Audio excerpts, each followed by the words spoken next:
السلام علیکم ورحمۃ اللہ وبرکاتہ۔ عزیز طلباء و طالبات، آپ سب کا خوش آمدید ہے ہماری یوٹیوب چینل جے کے بوس فاؤنڈیشن کلاسز میں۔ پیارے بچوں، آج کے اس ویڈیو میں ہم ڈسکس کرنے والے ہیں افسانہ درد کا مارا جو ہے اس کے درسی سوالات اور جوابات۔ تو پہلا ٹاپک ہے پشکر ناتھ پر نوٹ۔ پشکر ناتھ سری نگر کے محلہ بٹیار میں 30 مئی 1923 کو پیدا ہوئے۔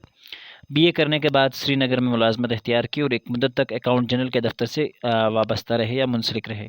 آپ نے عمر کا زیادہ تر حصہ جموں میں گزارا تھا۔ پشکر ناتھ ہماری ریاست اور بیرونی ریاست کے ادبی حلقوں میں اچھی طرح متعارف تھے۔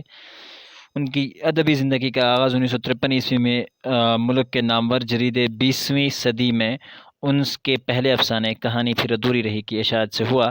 اس کے بعد ان کی کہانیاں بر صغیر پاکستان میں بہت سے رسائل و جرائد میں چھپنے لگیں، جب اس کا نتیجہ یہ ہوا کہ پاکستان یعنی کہ دونوں ممالک میں وہ بہت مشہور ہوئے۔ ان کے افسانوں کے جو مجموعے شائع ہو کر مشہور ہوئے ان میں اندھیرے اجالے، ڈل کے باسی، عشق کا چاند اندھیرا اور کانچ کی دنیا شامل ہیں۔ پہلے دو مجموعے پر انہیں ریاستی کلچرل اکیڈمی کی طرف سے انعامات بھی ملے۔ افسانوں کے علاوہ انہوں نے بہت سے ریڈیو اسٹیج ڈرامے بھی لکھے۔ ان ڈراموں کو بھی دفتن وقتاً فوقتاً اعزاز سے نوازا اور جموں میں بعد میں وہ انتقال کر گئے۔ سوالات اور جوابات۔ سوال نمبر 1، سمجھو نے جانوروں کی کھالوں میں نیا جسم فٹ کرنے کا فن کس سے سیکھا تھا؟ تو اس سوال کا جو جواب ہے، سمجھو نے جانوروں کی کھالوں میں، یہ کھالو ہے، لام واولو یاد رکھنا، کھالو میں نیا جسم فٹ کرنے کا فن اپنے باپ رمضان جو سے سیکھا تھا۔ سوال نمبر 2، سمجھو تھوڑے عرصے میں صاحب حیثیت تاجروں میں کیوں شمار ہونے لگا؟ اس کی کیا وجہ تھی؟ سمجھو کی جو انتھک محنت اس کی وجہ تھی، فنکارانہ مہارت، سادگی پسند طبیعت اور محنت کی وجہ سے وہ تھوڑے ہی عرصے میں ان کا جو شمار تھا صاحب حیثیت تاجروں میں ہونے لگا۔ یہ اس کی خاص جو وجہ تھی وہ یہی تھی۔ سوال نمبر 3، سمجھو نے چیتے کے بچے کی قیمت کیوں کم کر دی؟ آپ نے کہانی میں ساری چیزیں پڑھی ہیں کہ وجہ کیا ہوئی۔ اس کو ایسا معلوم ہوا کہ اس لڑکی کے پاس شاید اتنے پیسے نہیں کہ وہ اسے خرید سکے، تو یہ سوچ کر سمجھو نے قیمت جو تھی وہ کم کی تھی۔ تو سمجھو کو لڑکی کی بے بسی اور مجبوری دیکھ کر اپنا زمانہ یاد آتا ہے، جب اس کی حالت اس لڑکی سے بھی گئی گزری تھی، اور جب کسی اچھی چیز کو دیکھ کر اس لڑکی کی طرف سمجھو کے ہونٹ تھرتھراتے ہیں کی طرح سمجھو کے ہونٹ بھی تھرتھراتے تھے۔ یہی سوچ کر سمجھو نے چیتے کے بچے کی قیمت جو ہے وہ کم کر دی۔ اگلا جو سوال ہے، سوال نمبر 4، انگریز لڑکی نے چیتے کے بچے کی پہلے سے کم قیمت سن کر کیا جواب دیا یا ان سے کیا کہا؟ انگریز لڑکی نے چیتے کے بچے کی پہلے سے کم قیمت سن کر سمجھو سے کہا، مجھے دیس میں بتایا گیا تھا کہ وہاں سب چیٹ ہے، پہلے زیادہ قیمت بولتے ہیں اور پھر وہی کمتی میں بیچتے ہیں۔ 500 روپے لینا ہے تو بات کرو، نہیں تو نہیں، ٹھیک ہے؟ تو یہ پوچھا گیا تھا۔ سوال نمبر 5 جو ہے، کشمیر میں پائے جانے والے ان جانوروں پرندوں اور جھیلوں کے نام لکھیے جن کا ذکر اس افسانے میں ہوا ہے۔ تو جواب، جانور جو اس میں شامل ہیں، بارہ سنگے، مارکھور اور چیتے۔ پرندے جو ہیں، مرغیاں، راج ہنس، رام چڑیا اور بطخیں۔ جھیلیں جو ہیں، خوکر سر، ڈل سر اور ڈل جھیل ولر وغیرہ کا استعمال جو ہے وہ اس میں کیا گیا ہے۔ سیاق و سباق کا حوالہ دے کر درج ذیل پیرا کا جو ہے ماحصل لکھیں یا اس کا جواب جو ہے وہ لکھیں، ٹھیک ہے؟ ایکچولی کیا ہے کہ اس کا جو جواب ہے یہاں سے ایکچولی سٹارٹ ہوتا ہے، یہ والا درج ذیل پیرا کا ماحصل لکھیں۔ یہ اقتباس جو ہے پشکر ناتھ کے مضمون درد کا مارا سے ماخوذ ہے۔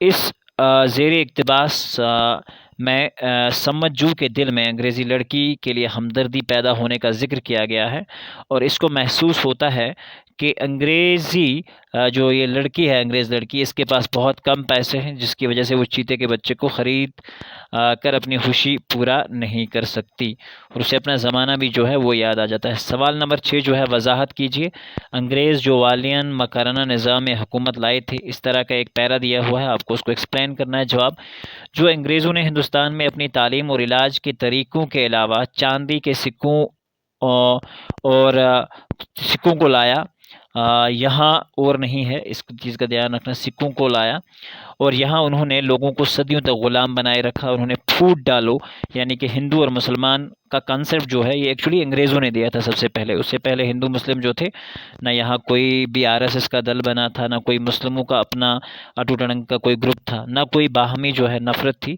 لیکن جب انگریز یہاں آئے تو انہوں نے دونوں قوموں کو الگ کیا، مسلمان کو ہندو کے برابر بنا دیا، اپوزٹ بنا دیا، اور اس طرح سے 200 سال سے زیادہ عرصہ تک یہاں حکومت کر کے چلے گئے. مسلمان اور ہندو تب بھی آپس میں لڑتے ہی رہے تھے. اور یہ فوٹ ڈالو اور حکومت کرو، ڈیوائڈ اینڈ رول جو تھا یہ تب کا کنسپٹ ہے. اور حکومت کرو کی پالیسی جو تھی اپنائی، ڈیوائڈ اینڈ رول اس کو کہا جاتا ہے، جو مکرانہ نظام حکومت کا ایک حصہ تھی، جو اس جھوٹی فریب اور اس جھوٹے نظام کا ایک حصہ تھی. ہمیں چاہیے کہ ہم اتفاق سے رہیں، پیار محبت بنائے رہیں، اور انوپم کھیر جیسی کشمیر فائلز بنانے والے کو ایک مثال اور پیار کے ذریعے سمجھائیں کہ ایکچول میں کہانی کیا ہے اور سچائی کیا ہے. ٹھیک ہے. گیلی لکڑی کے کڑوے لگ گئی تھی. ٹھیک ہے. اور یہ والی جو ہے اس کا غریبی کی حالت میں سمجھو کی ماں کو گیلی لکڑی جو تھی چولہے میں جلانے کی وجہ سے اسے اٹھنے والی کڑوی اور زہریلے دھوئیں میں کام کرنے سے تپ دق کی بیماری جو ہے وہ بھی ہو گئی تھی، جب ان کا یہ برا دور جو تھا وہ چل رہا تھا. افسانہ درد کا مارا کا خلاصہ اپنے الفاظ میں لکھیں. اس افسانے میں ہونٹوں کی خاموشی اور تھرتھراہٹ کا ذکر کئی بار کیا گیا ہے.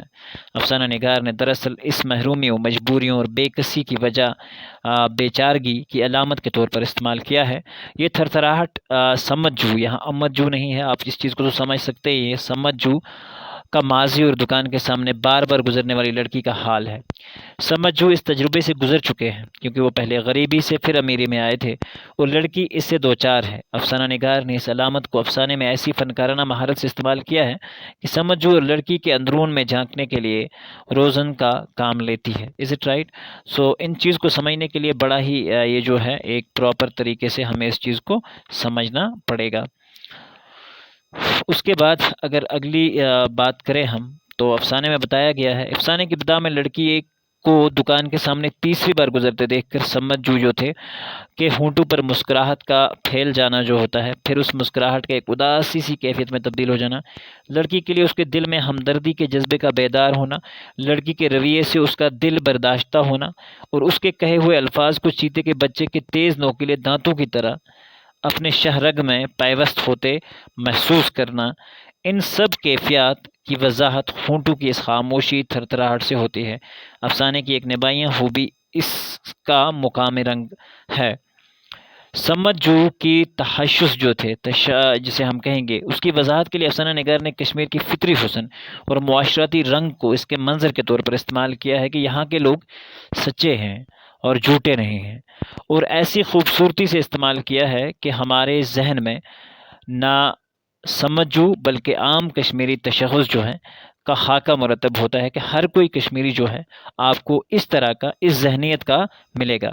اب کچھ لوگ غلط ہوتے ہیں، وہ تو ہر قوم میں، ہر طرح کی قوم میں ہوتے ہیں، ان سے پوری قوم کو ٹارگیٹ کرنا یا پورے انسانوں کو یا پورے مسلم فقہ کو یا کسی بھی ہندو کو، کسی ایک ہندو نے غلط کر دیا پوری ہندو کمیونٹی کو غلط کہنا یہ بالکل صحیح نہیں ہے.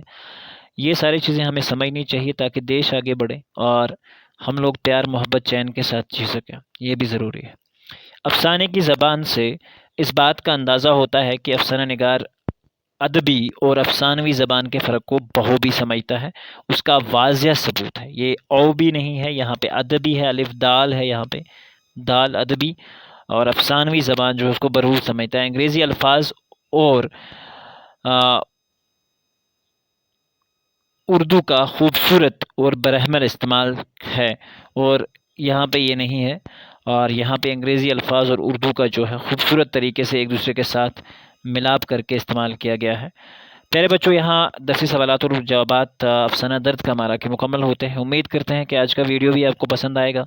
ملتے ہیں اگلے ویڈیو میں، جب تک کے لیے اللہ حافظ و نگہبان. اور اگلے ویڈیو میں خطوط کے بارے میں ہم ڈسکس کریں گے، اور انشاءاللہ اگلے ویڈیو میں ہم بات کریں گے ایک ناول ہے، وہ میں ایک شہر تھا پونچھ کے نام سے، تو اس کے بارے میں ہم ڈسکس کریں گے. یہ سارے ویڈیوز جو ہیں آپ کو ہماری چینل کی پلے لسٹ کلاس 9 اردو میں مل جائیں گے. ملتے ہیں اگلے ویڈیو میں، جب تک کے لیے اللہ حافظ.